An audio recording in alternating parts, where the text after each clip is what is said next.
गया right to left मतलब copper two zinc, तो इलेक्ट्रॉन का डायरेक्शन क्या हो जाएगा बेटा, इलेक्ट्रॉन जिंक टू कॉपर की ओर जाएगा। तो एक चीज तो क्लियर हो गई, एक चीज ये क्लियर हुई, अगर मेरा इलेक्ट्रॉन जिंक टू कॉपर जा रहा है मतलब यहाँ पे इलेक्ट्रॉन जनरेट होंगे। क्या हो गया बेटा, यहाँ पे मतलब ये जिंक इलेक्ट्रोड है, वहीं से इलेक्ट्रॉन जनरेट होने चाहिए। अगर जनरेट करेगा तब जाके वो फ्लो होके कहाँ पे आएगा, कॉपर की ओर। चीज क्लियर हो रहा है, इसका मतलब ये हुआ, इसीलिए मैंने बोला था कि आपको 11th में रेडॉक्स रिएक्शन जो है उसमें ऑक्सीडेशन रिडक्शन की डेफिनेशन कंप्लीट करना है, क्योंकि उसमें एक डेफिनेशन था और वो डेफिनेशन कौन सा था बेटा, कि अगर कोई एलिमेंट इलेक्ट्रॉन लूज कर रहा है तो उसको हम ऑक्सीडेशन बोलेंगे, जिसको हम एनओ के हिसाब से लेंगे। अगर कोई एलिमेंट या तो आयंस इलेक्ट्रॉन क्या कर रहा है, गेन कर रहा है, तो जो प्रोसेस में इलेक्ट्रॉन गेनिंग चल रहा है उसको हम रिडक्शन बोलेंगे। तो यहाँ पे बेटा हमारे तो हाफ सेल हो गया, ये दोनों हाफ सेल में हमने अपने हिसाब से उसको ज्वाइन कर लिया। ये लेफ्ट साइड जो होता है, और आपको दूसरी चीज याद ही रखना है कि अगर आपका जो लेफ्ट साइड होता है ना, तो लेफ्ट साइड को हम ऑलवेज एनोड के हिसाब से कंसीडर करेंगे, ध्यान रखना, और राइट साइड जो होता है उसको हम कैथोड के हिसाब से कंसीडर करेंगे। तो कॉपर हमारा हो गया कैथोड और जिंक हमारा हो गया एनोड। छोटा अभी मुझे ये बताओ कि एनोड जो होता है उसका क्या होगा, ऑक्सीडेशन होगा। तो सबसे पहले देखो बेटा, मैं बीकर ए की बात कर रहा हूं, अभी मैकेनिज्म समझ लो बेटा। बीकर ए, तो बीकर ए में क्या हो रहा है बेटा, बीकर ए जो है ये बीकर जिसमें जिंक सॉलिड जो है उसको एनोड के हिसाब से कंसीडर किया हुआ है। एनोड पे ऑक्सीडेशन रिएक्शन होता है, एनोड पे क्या होगा बेटा, ऑक्सीडेशन रिएक्शन। तो बीकर ए में जो प्रोसीजर हो रहा है वो प्रोसीजर कौन सा हो रहा है बेटा, ऑक्सीडेशन। कौन सा हो रहा है बेटा, ऑक्सीडेशन। और ऑक्सीडेशन किसका होगा बेटा, जिंक मेटल का। तो बीकर ए, तो उसमें हम लिखेंगे भाई एनोड के हिसाब से कंसीडर किया हुआ है, वहां पे नॉर्मली क्या होगा, ऑक्सीडेशन। ऑक्सीडेशन किसका होगा बेटा, जिंक। जिंक सॉलिड जो होता है वो नॉर्मली क्या बनाएगा बेटा, Zn+2, और +2 बना के वो कहां पे जाएगा, एक्वा सॉल्यूशन के अंदर, और वहां पे क्या होगा, 2 इलेक्ट्रॉन लूज करेगा। तो देखो बेटा क्या हो गया, ये एनोड के हिसाब से काम कर रहा है, मतलब जिंक सॉलिड है और उसका नॉर्मली क्या होगा, ऑक्सीडेशन। ऑक्सीडेशन होगा ना, तो ऑक्सीडेशन होगा तो इसमें क्या होगा कि ये जिंक सॉलिड से धीरे धीरे Zn+2 सॉल्यूशन में जाएंगे। मान लो बेटा यहां पे इधर से एक जिंक सॉल्यूशन में गया, तो सॉल्यूशन में Zn+2, एक Zn+2 सॉल्यूशन में जा रहा है, क्योंकि ये जिंक का ऑक्सीडेशन हो रहा है। तो यहां से समझो कि एक जिंक कहां पे गया बेटा, सॉल्यूशन के अंदर। तो सॉल्यूशन में क्या हुआ, Zn+2 का कॉन्सेंट्रेशन इंक्रीज हुआ। ओके, जब सॉल्यूशन में Zn+2 बनता है तो उस टाइम पे 2 इलेक्ट्रॉन लूज करेगा। तो ये जिंक है जो सॉलिड फॉर्म में है, जिसका ऑक्सीडेशन हो रहा है। ऑक्सीडेशन होने से ये जिंक सॉलिड किसमें कन्वर्ट हो रहा है, Zn+2 में कन्वर्ट हो रहा है, और Zn+2 में कन्वर्ट होने से यहां से 2 इलेक्ट्रॉन निकल के जनरेट हो रहा है। तो यहां से इलेक्ट्रॉन जनरेट होकर कहां पे मूवमेंट करेंगे, कॉपर। और ये वाला जो कॉपर वाला इलेक्ट्रोड है वहां पे 2 इलेक्ट्रॉन आएंगे। क्या होगा बेटा, 2 इलेक्ट्रॉन आएंगे। तो कैथोड वाला इलेक्ट्रोड जो है धीरे धीरे नेगेटिव बनता जाएगा। अभी ये बताओ बेटा, ये जो बीकर होता है, ये बीकर के अंदर ऑलरेडी क्या है बेटा, कॉपर +2 है। तो यहाँ पे मान लो एक कॉपर +2 जो पहले से अवेलेबल है, ये इलेक्ट्रोड कैसा बन गया, नेगेटिव, क्योंकि वहां पे इलेक्ट्रॉन आ रहा है। अभी यहाँ पे रिडक्शन हो रहा है। दूसरा रिएक्शन जो बीकर बी की बात कर रहा हूं बेटा, तो बीकर बी में हमको कौन सा रिएक्शन बताना बेटा, रिडक्शन, क्योंकि हमने उसको कैथोड के हिसाब से कंसीडर किया हुआ है। तो यहाँ पे हम लिखेंगे ये कैथोड हो गया, कैथोड पे क्या होगा बेटा, रिडक्शन होगा। रिडक्शन किसका होगा, एक चीज ध्यान रखो, हमेशा मेटल सॉलिड ऑलवेज किसमें कन्वर्ट होगा, M+N, और M+N बनाने के लिए N इलेक्ट्रॉन लूज करना है। तो मेटल सॉलिड ऑलवेज ऑक्सीडेशन करेगा। और रिडक्शन में क्या होता है, मेटल आयन होता है, वो मेटल आयन इलेक्ट्रॉन गेन करके मेटल सॉलिड में कन्वर्ट होगा। मतलब हुआ क्या, ऑक्सीडेशन होने से ये बीकर के अंदर Zn+2 का कॉन्सेंट्रेशन इंक्रीज हुआ। जितना Zn+2 बनेगा उतना इलेक्ट्रॉन कहाँ पे आएंगे, कॉपर पे आएंगे। कॉपर वाला इलेक्ट्रोड पे इलेक्ट्रॉन जमा होते जाएंगे। ये इलेक्ट्रॉन क्या करेंगे, कॉपर वाला जो सॉल्यूशन है, मतलब ये सॉल्यूशन में क्या पड़ा हुआ है, Copper+2 है, ये Copper+2 का एक्वा सॉल्यूशन, ये इलेक्ट्रॉन क्या करेगा, अपनी पास बुलाएगा, है ना। तो इलेक्ट्रॉन कैसा होता है, नेगेटिव सॉल्यूशन में से दो इलेक्ट्रॉन आए, Copper+2 अवेलेबल है, तो Copper+2 दो इलेक्ट्रॉन के साथ जुड़ेगा, और Copper+2 को दो इलेक्ट्रॉन आप दोगे तो कॉपर किसमें कन्वर्ट होगा, सॉलिड। मतलब क्या हुआ, ये Copper+2 ये जो इलेक्ट्रोड है उस पे जमा होना स्टार्ट करेगा, डिपॉजिट होना स्टार्ट हो जाएगा। तो अभी देखो बेटा क्या हो रहा है, जैसे जैसे टाइम पास आउट होता जाएगा, ये जो बीकर है, ये बीकर में ऑक्सीडेशन होने से जिंक सॉलिड, क्योंकि जिंक सॉलिड का ऑक्सीडेशन होगा, और जिंक सॉलिड का ऑक्सीडेशन होने से बीकर ए में क्या होगा, Zn+2 का कॉन्सेंट्रेशन इंक्रीज होता जाएगा। तो देखो बेटा मैं एकदम सिंपल लैंग्वेज बता रहा हूँ, बीकर ए, बीकर में क्या बेटा, जिंक, जिंक का नॉर्मली क्या हो रहा है, ऑक्सीडेशन, ऑक्सीडेशन होने से Zn+2, तो यहाँ पे हम लिखेंगे कि concentration of Zn+2, the concentration of Zn+2 increase in beaker A, concentration increase in beaker A। और यहाँ पे क्या हो रहा है बेटा, रिडक्शन हो रहा है, रिडक्शन किसका हो रहा है, Copper+2। तो यहाँ पे हमने क्या लिखा, Zn+2 का कॉन्सेंट्रेशन बीकर ए में इंक्रीज हो रहा है, तो यहाँ पे हम लिखेंगे the concentration of Copper+2 in beaker B, the concentration of Copper+2 decrease in beaker B। चलो इतना चीज क्लियर हो गया बेटा, इतना चीज क्लियर हो गया। तो सबसे पहले बेटा हमने क्या किया, दो हाफ सेल बना दिए, दो हाफ सेल के दोनों इलेक्ट्रोड को कॉपर वायर की मदद से ज्वाइन किया, बीच में गैलोमीटर सेट किया। गैलोमीटर में नीडल जो होता है वो नॉर्मली कौन सी तरफ चला, राइट टू लेफ्ट चला, इसका मतलब करंट का डायरेक्शन ही हो गया। करंट का डायरेक्शन का ऑपोजिट डायरेक्शन इलेक्ट्रॉन होता है, तो इलेक्ट्रॉन का डायरेक्शन कौन सा साइड हो गया, लेफ्ट टू राइट हुआ। इसका मतलब क्या हो गया बेटा, जिंक जो इलेक्ट्रोड है वहां से इलेक्ट्रॉन जनरेट होने चाहिए, और वो इलेक्ट्रॉन मूवमेंट करके कॉपर वाला जो इलेक्ट्रोड होता है वहीं पे आनी चाहिए। ये चीज फिक्स हो गई। अभी जब ये जिंक वाला इलेक्ट्रोड जनरेट कर रहा है तो इलेक्ट्रॉन हवा में से तो आएंगे नहीं। इसका मतलब ये हुआ कि ये जिंक सॉलिड जो होता है, मतलब ये मेटल स्ट्रिप जिसको मैंने बोला था आपको वेट करना है। वेट क्यों करना है, क्योंकि ये मेटल स्ट्रिप जो ऑक्सीडेशन में जा रहा है, इसका मतलब क्या होगा, जिंक जो धीरे धीरे जो है ब्रेक होके Zn+2 वाले आयंस में कन्वर्ट होगा। ये आयंस कहाँ पे आएंगे, तो बीकर के अंदर।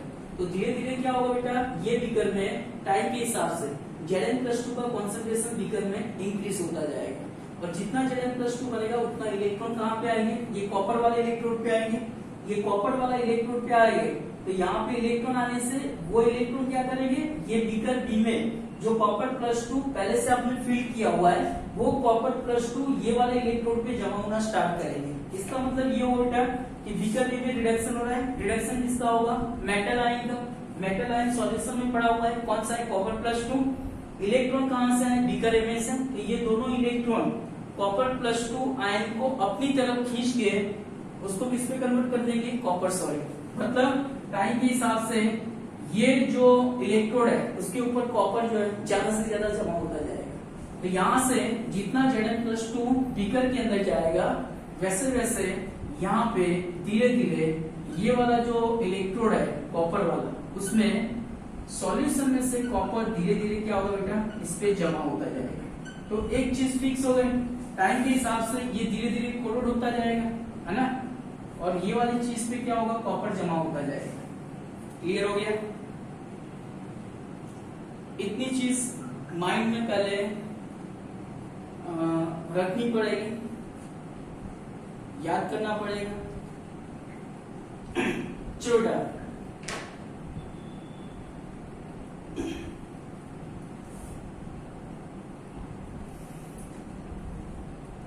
क्लियर, इतना चीज क्लियर हो गया। अभी मैं थोड़ा आगे जा रहा हूं।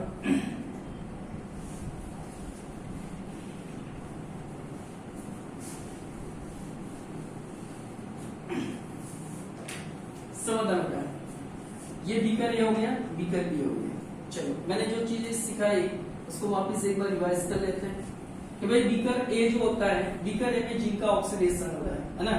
तो ऑक्सीडेशन होने से ये सॉल्यूशन के अंदर Zn+2 का कंसंट्रेशन क्या हुआ, इंक्रीज हुआ, है ना। तो मैं यहाँ पे लिख रहा हूँ द कंसंट्रेशन ऑफ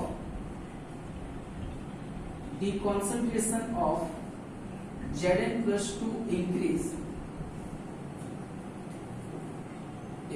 पहले बेटा जब प्रोसीजर स्टार्ट किया तब जितना Zn+2 सॉल्यूशन में था उतना SO4-2 है ना। अभी क्या हुआ, Zn+2 का कंसंट्रेशन इसमें इंक्रीज होने से ये सॉल्यूशन में पॉजिटिव चार्ज इंक्रीज होगा। The concentration of Zn+2 increase in beaker A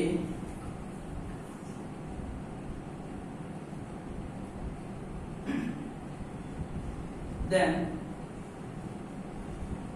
solution become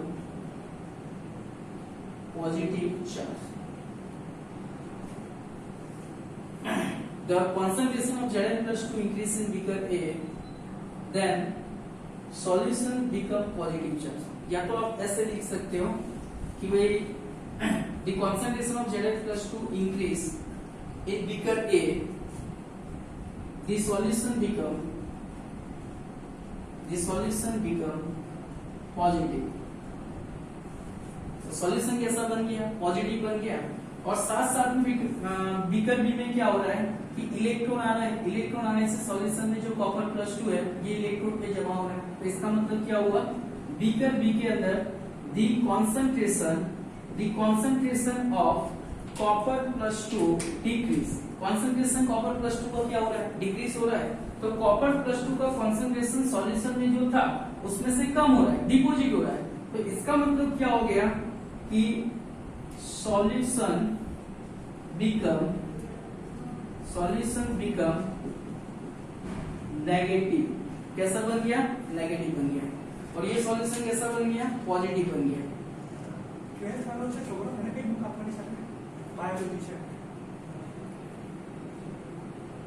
physics chemistry अभी module 3 sorry. So beaker A के अंदर क्या होगा बेटा, बीकर ए के अंदर हमारा दो काम हो गया। एक तो समझो कि ऑक्सीडेशन हो गया, ऑक्सीडेशन हो गया तो Zn+2 का कंसंट्रेशन इंक्रीज हो गया, Zn+2 का कंसंट्रेशन इंक्रीज हो गया तो सॉल्यूशन कैसा बना, पॉजिटिव। तो पहले पॉजिटिव सॉल्यूशन नहीं था, पहले क्या था बेटा, जितना पॉजिटिव था उतना नेगेटिव था, सॉल्यूशन न्यूट्रल था, है ना।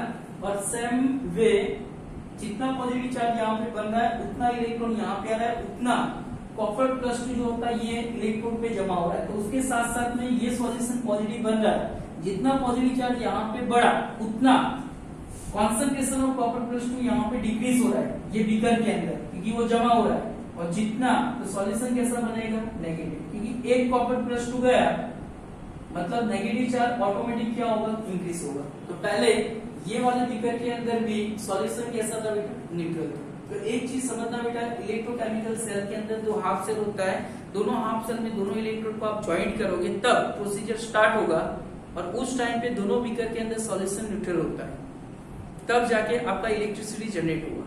पर जैसे जैसे टाइम पास आउट हो रहा है, बीकर ए के अंदर ऑक्सीडेशन हो रहा है, जिंक धीरे धीरे क्या हो रहा है, डाइल्यूट होता जा रहा है सॉल्यूशन के अंदर। तो सॉल्यूशन में Zn+2 का कंसंट्रेशन इंक्रीज होने से पॉजिटिव सॉल्यूशन बनता जाएगा। और ये चीज क्या बनेगा, दूसरे बीकर के अंदर सॉल्यूशन नेगेटिव बनेगा। तो पहले न्यूट्रल थे दोनों बीकर के अंदर सॉल्यूशन, अभी एक सॉल्यूशन एक बीकर पॉजिटिव चार्ज ऑक्यूपाई कर रहा है और दूसरा कैसा बन रहा है, नेगेटिव। तो एक टाइम ऐसा आएगा कि इसमें बहुत सारा पॉजिटिव आयंस हो गए, बहुत सारे Zn+2 बन गए, है ना। तो ये सॉल्यूशन बहुत ज्यादा पॉजिटिव बन गया और ये सॉल्यूशन बहुत ज्यादा क्या बन गया, नेगेटिव बना। तब ये सेल काम करना बंद करेगा। तो अभी ये सेल काम नहीं करेगा, अभी ये सेल को वापिस रीजनरेट करने के लिए हमको इलेक्ट्रोड मतलब सॉल्ट ब्रिज की जरूरत पड़ेगी, है ना।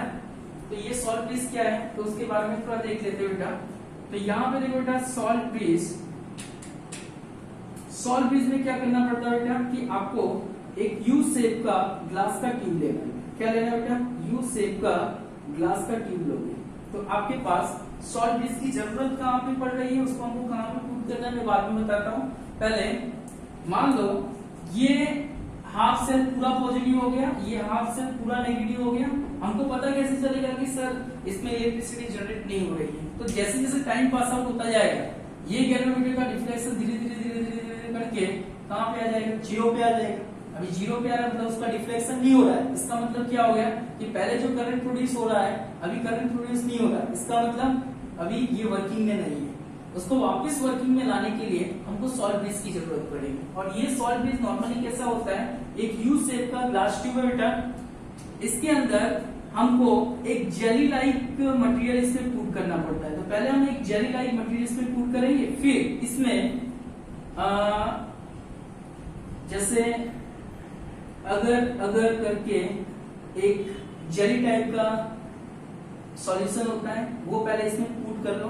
फिर इसमें हमको जो इलेक्ट्रोलाइट सॉल्यूशन जैसे NH4NO3 मतलब अमोनियम नाइट्रेट का एक्वा सॉल्यूशन, या तो KNO3 मतलब पोटेशियम नाइट्रेट का एक्वा सॉल्यूशन होता है, या तो मान लो कि KCl का एक्वा सॉल्यूशन। मतलब होना क्या है कि पहले हमको एक ग्लास ट्यूब ले लेना है, उसके अंदर अगर का जेली सॉल्यूशन इसमें फिल कर देना है। फिर उसमें हमको बाहर से कोई भी आयनिक सॉल्यूशन, पर आयनिक सॉल्यूशन इस तरह से कंसीडर करो कि मान लो कि यहाँ पे K+Cl- लिया है तो K+Cl- का डिसोसिएशन रेट सेम होना चाहिए।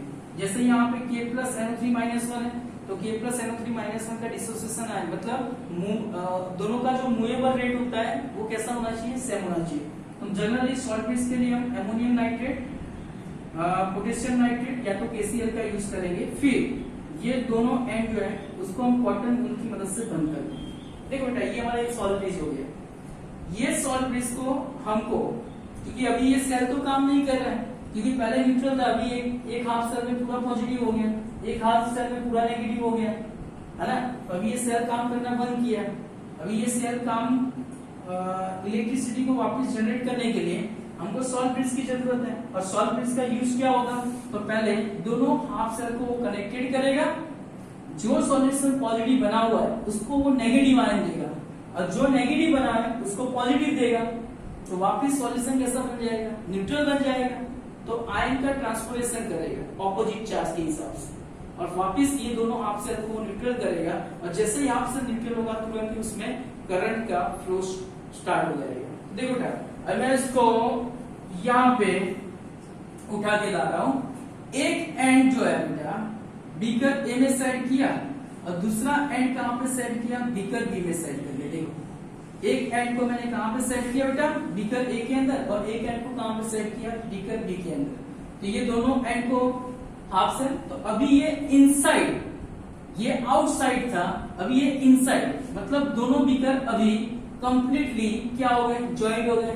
तो इसमें हमने क्या पढ़ा बेटा, मान लो टॉपिक समझने के लिए अगर मैं इसमें ले रहा हूं NH4NO3 का एक्वा सॉल्यूशन जिसका कॉन्सेंट्रेशन है 1 मोल, है ना बेटा। इसमें हमने सॉल्यूशन फिल कर दिया, कौन सा है, अमोनियम नाइट्रेट, मतलब ये आयनिक है, मतलब NH4+1 NO3-1 होगा।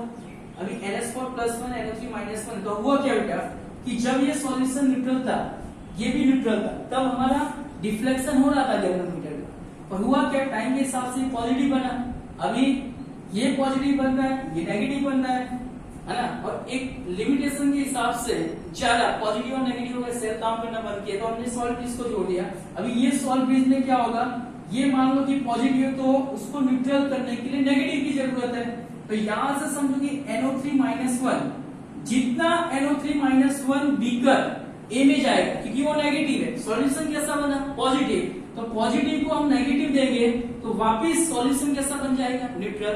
पर चीजें समझो बेटा, यहाँ पे जितना पॉजिटिव बना हुआ है उतना नेगेटिव वहां पे बना हुआ है, और हमने यहाँ पे जो सॉल्यूशन में आयंस यूज किए हुए दोनों का रेट भी सेम है, मतलब मूवेबल रेट जो होता है वो सेम है। दोनों एक गति से एक ही स्पीड से क्या करेंगे, मोमेंटम करेंगे। तो ये एनायन इस तरफ आ रहा है, जितना NO3-1 बीकर ए में आएगा उतना ही NH4+1 कहां पे जाएगा, बीकर बी में। तो जैसे जैसे NO3-1 बीकर ए में आ रहा है वैसे वैसे NH4+1 बीकर बी में जाएगा। तो एक धीरे धीरे क्या होगा, वापिस सॉल्यूशन न्यूट्रल बनना स्टार्ट करेगा, और जैसे ही सॉल्यूशन न्यूट्रल बनेंगे तुरंत ही ये गैल्वेनोमीटर में वापस क्या होगा, डिफ्लेक्शन स्टार्ट होगा। वापस डिफ्लेक्शन स्टार्ट हुआ है, मतलब करंट का मोमेंटम स्टार्ट हो गया। करंट का मोमेंटम स्टार्ट हुआ मतलब क्या हुआ, वापस ये जिंक जिसको हम एनोड के हिसाब से कंसीडर किया हुआ उसका ऑक्सीडेशन होगा, वापस Zn+2 कहां पे जाएगा, बीकर में। इलेक्ट्रॉन कहां पे आएंगे, कॉपर के ऊपर। कॉपर पे इलेक्ट्रॉन बढ़ेगा, कॉपर +2 जो है उसके ऊपर डिपॉजिट करना स्टार्ट करेगा। तो ये हो गया हमारा एक कंप्लीट इलेक्ट्रोकेमिकल सेल। अभी इसमें हम आगे 2-3 चीज जो होता है बेटा, ये पूरा हमने जो टॉपिक को अच्छी तरह से समझा। अभी हमारा एक चीज जो पहले डिफाइन नहीं था, ये एनोड हो गया, ये कैथोड हो गया। तो अभी हमको एक चीज को समझना बेटा कि ये पूरा जो डैनियल सेल है उसको सेल रिप्रेजेंटेशन करना है। तो सेल का रिप्रेजेंटेशन कैसे करेंगे बेटा, है ना। तो 2 चीज इसमें मुझे समझ लेना जरूरी है। तो ये हमारा सॉल्वेज जो है, तो ये एक एनोड है। एनोड ऑलवेज कहां पे रखोगे बेटा, लेफ्ट साइड। ये कैथोड होता है, कैथोड को हम ऑलवेज कहां पे रखेंगे, राइट साइड। बेटा एक चीज समझो बेटा, हमने एक कॉन्टेक्ट वर्ड का यूज किया था, सिंगल वर्टिकल लाइन। बेटा ये सॉल्वेज है जो दोनों हाफ बीकर, हाफ सेल को ज्वाइंट कर रहा है। तो सॉल्वेज को डिनोटेड करने के लिए हमको नॉर्मली क्या होता है, एनोड वाला जो हाफ सेल है और कैथोड वाले हाफ सेल को कनेक्टेड करा है, मतलब ये सॉल्वेज हुआ। सॉल्वेज को डबल वर्टिकल लाइन से डिनोटेड करना है। अब मुझे बता बेटा, आपका एनोड कौन सा है, जिंक वाला है। तो जिंक का क्या हुआ, ऑक्सीडेशन। तो मुझे ये पूरे सेल को, सिंगल सेल को रिप्रेजेंटेशन करना है, सिंबॉलिक रिप्रेजेंटेशन। तो एनोड पे क्या होगा, ऑक्सीडेशन। ऑक्सीडेशन किसका हो रहा है, तो जिंक सॉलिड किसमें कन्वर्ट हो रहा है बेटा, Zn+2 एक्वा सॉल्यूशन। बीच में क्या हो गया बेटा, सॉल्वेज हो गया। और ये कैथोड है बेटा, तो कैथोड पे क्या होगा, रिडक्शन होगा। रिडक्शन किसका हो रहा है, कॉपर। तो कॉपर का रिडक्शन का मतलब कॉपर+2 जो 2 इलेक्ट्रॉन गेन करके वो किसमें कन्वर्ट हो रहा है, कॉपर सॉलिड। बेटा समझ में आ रहा है। तो ये चीजें हो गई हमारी कंप्लीट। तो ये हमारा सेल का रिप्रेजेंटेशन है जिसको हम जिंक टू Zn+2 कॉपर+2 कॉपर। पर ये जिंक वाला जो इलेक्ट्रोड होता है ना बेटा, जो एनोड होता है वो ऑलवेज नेगेटिव होता है और कैथोड ऑलवेज कैसा रहेगा, पॉजिटिव। किसके लिए बेटा, इलेक्ट्रोकेमिकल सेल। तो इलेक्ट्रोकेमिकल सेल जो है उसमें ध्यान रखना है, जो एनोड होता है वहां पे ऑक्सीडेशन होगा, जो कैथोड होता है वहां पे रिडक्शन होगा। इलेक्ट्रोकेमिकल सेल में एनोड पे ऑक्सीडेशन हो रहा है और एनोड कैसा रहेगा, नेगेटिव। कैथोड पे क्या हो रहा है बेटा, रिडक्शन हो रहा है, तो कैथोड कैसा रहेगा, पॉजिटिव। सिर्फ दोनों में डिफरेंस ये है कि इलेक्ट्रोकेमिकल सेल में एनोड को नेगेटिव लोगे, कैथोड को पॉजिटिव लोगे। इलेक्ट्रोलाइट सेल जो होता है उसमें एनोड पे ऑक्सीडेशन ही होगा पर एनोड कैसा होगा, पॉजिटिव। कैथोड पे रिडक्शन ही होगा पर कैथोड कैसा कंसीडर करोगे, नेगेटिव। बेटा ये किसकी बात हो रही है, इलेक्ट्रोकेमिकल सेल की बात हो रही है। और ये कौन सा बेटा, इलेक्ट्रोलाइट सेल, है ना। तो इलेक्ट्रोलाइट सेल में क्या होता है, एनोड पे ऑक्सीडेशन पर एनोड पॉजिटिव होता है, कैथोड पे रिडक्शन पर कैथोड कैसा रहेगा, नेगेटिव। जो ये केस पड़ा हुआ है उसमें एनोड नेगेटिव है और कैथोड कैसा हो गया, पॉजिटिव। पूरे सेल को हम सिंबॉलिक रिप्रेजेंटेशन कर सकते हैं। तो ये पूरे केस में जी का ऑक्सीडेशन हुआ। ऑक्सीडेशन में हमने क्या लिखा है बेटा, metal solid to metal ion, metal solid metal ion हो गया। रिडक्शन में क्या लिखा है, मेटल आयन टू मेटल। तो बेटा ये चीज कैसा हो गया, नेगेटिव, ये चीज कैसा हो गया, पॉजिटिव। तो ये उसका सिंबॉलिक रिप्रेजेंटेशन हो गया। चलो क्लियर है। अभी ये जो पूरा सेल होता है बेटा, सॉल्ट इसको थोड़ा माइंड में रखना है। अगर करके जो सॉल्यूशन होता है वो नॉर्मली एक जेल लाइक मटेरियल होता है, वो मटेरियल फिल करके फिर आपको उसमें आयनिक सॉल्यूशन को फिल करना है। चलो बेटा ये सेल को हम पूरा सेल इक्वेशन हम लिखेंगे। चलो बेटा क्या होगा, सबसे पहले बीकर ए में एनोड ऐसे लिखना है बेटा, एनोड पे क्या होगा बेटा, ऑक्सीडेशन। ऑक्सीडेशन किसका हो रहा है, जिंक सॉलिड किस में कन्वर्ट हो रहा है, Zn+2 एक्वा सॉल्यूशन +2 इलेक्ट्रॉन। छोटा कैथोड पे क्या है बेटा, कैथोड जिसपे क्या हो रहा है, रिडक्शन हो रहा है। रिडक्शन किसका होगा बेटा, कॉपर+2, क्योंकि यहाँ से इलेक्ट्रॉन जो निकलेंगे वो इलेक्ट्रॉन कहाँ पे आ रहा है, बीकर बी में आ रहा है। बीकर बी में क्या है बेटा, कॉपर+2। तो कॉपर+2 2 इलेक्ट्रॉन के साथ रिएक्शन करके कॉपर सॉलिड बना रहा है। तो बेटा ये हो गया हमारा हाफ ऑक्सीडेशन हो गया और ये हमारा क्या हो गया, हाफ रिडक्शन। अभी दोनों रिएक्शन को हम कंप्लीट करेंगे क्योंकि हमारा पहले